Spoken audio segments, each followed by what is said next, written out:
तो लीजिए प्यारे विद्यार्थियों, आप सब लोग अपने त्रैमासिक परीक्षा कक्षा 9वीं विज्ञान विषय के पेपर का मिलान कर लीजिएगा। पेपर बिल्कुल उसी प्रकार का आपसे परीक्षा में पूछा गया है जिस प्रकार का कि मैंने आपको बताया था। जी हाँ प्यारे विद्यार्थियों, जिन बच्चों ने भी हमारे द्वारा बताए गए तीनों सेट पेपर को अच्छे से देखा होगा ना, तो उनका क्वेश्चन पेपर एकदम बहुत अच्छा गया होगा, क्योंकि देखिएगा पूरा का पूरा क्वेश्चन पेपर आपका वहीं से बनकर आया है जिस प्रकार का मैंने आपको तीनों सेट पेपर में बताया था।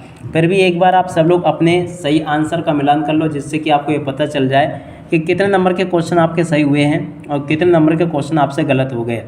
देखिएगा पहला क्वेश्चन, पदार्थ की कितनी अवस्थाएं होती है? तो देखिएगा 3 अवस्थाएं होती है। उसके बाद में अगला क्वेश्चन, एक कोशिका में 2 या 2 से अधिक कोशिकाओं का बनना कहलाता है, तो देखो उसको कहते हैं कोशिका विभाजन। और उसके बाद में अगला क्वेश्चन, मोमबत्ती का जलना है, तो देखिएगा मोमबत्ती का जलना केवल भौतिक परिवर्तन है।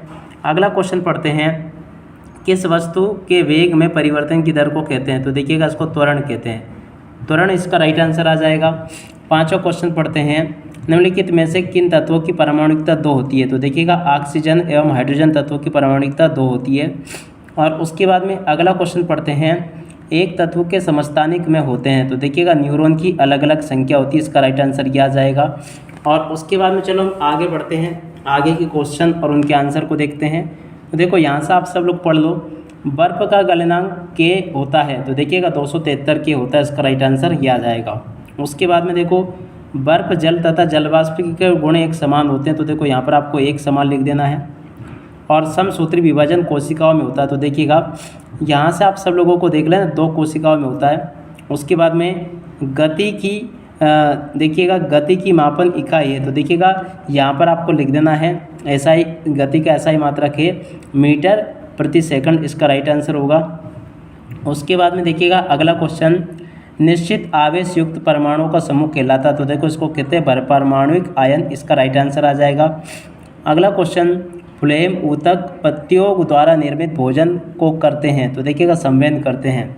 तो देखो इस प्रकार से अगर आपने किया होगा ना, तो बिल्कुल आपके सही राइट आंसर है ये। आप सब लोग फिर भी मिलान करके देख लें।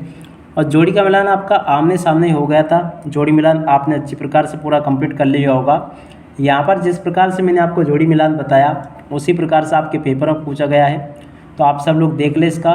संयोजी ऊतक की जोड़ी रक्त से मिल जाएगी, पंक्तियों में भोजन का परिवहन फ्लोएम, तंत्रिका ऊतक न्यूरॉन है, क्लोरोप्लास्ट के प्रकाश संश्लेषण से, राइबोसोम की प्रोटीन से और तन्यता की जोड़ी धातु से। इस प्रकार से आपने जोड़ी का मिलान पूरा कंप्लीट कर लिया होगा। अब चलो जल्दी से हम आगे बढ़ते हैं और आगे क्वेश्चन देखते हैं और उनके आंसर को भी समझते हैं।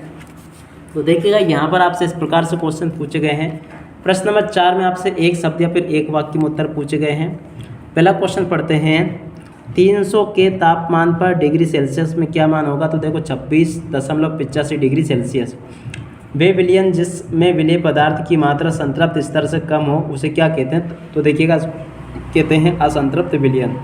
उसके बाद में कोशिका सिद्धांत देने वाले वैज्ञानिक का नाम, तो देखो रॉबर्ट हुक। लाल रुधिर कोशिकाओं का जीवन काल कितना होता है? तो देखो 120 दिन होता है।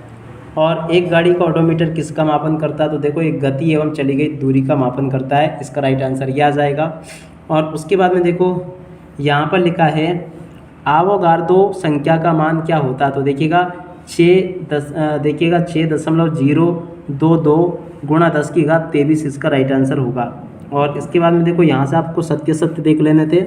सत्य में पहला क्वेश्चन, गैसीय अवस्था में कणों की गति अनियमित और अत्यधिक तीव्र होती है, ये बिल्कुल सत्य होगा।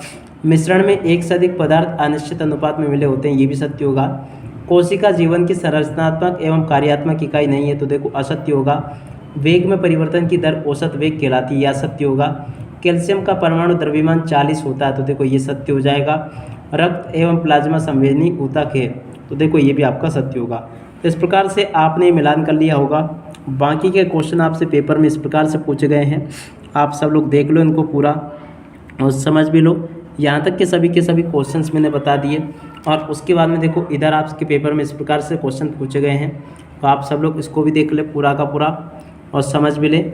यहाँ तक के A to Z क्वेश्चन सभी के सभी मैंने बता दिए हैं। उम्मीद करता हूँ कि सभी क्वेश्चन और उनके आंसर आपको अच्छे से समझ में आ गए होंगे। तो आप सब लोग इसको पूरा का पूरा कंप्लीट कर लो जिस प्रकार का मैंने आपको बताया है। आप सब लोग इसको इसी प्रकार से पूरा कंप्लीट कर लीजिएगा। अब देखिएगा प्यारे विद्यार्थियों, अब इसी के साथ में इस वीडियो को यहीं पर पूरा करते हैं। नमस्कार, जय हिंद, जय भारत।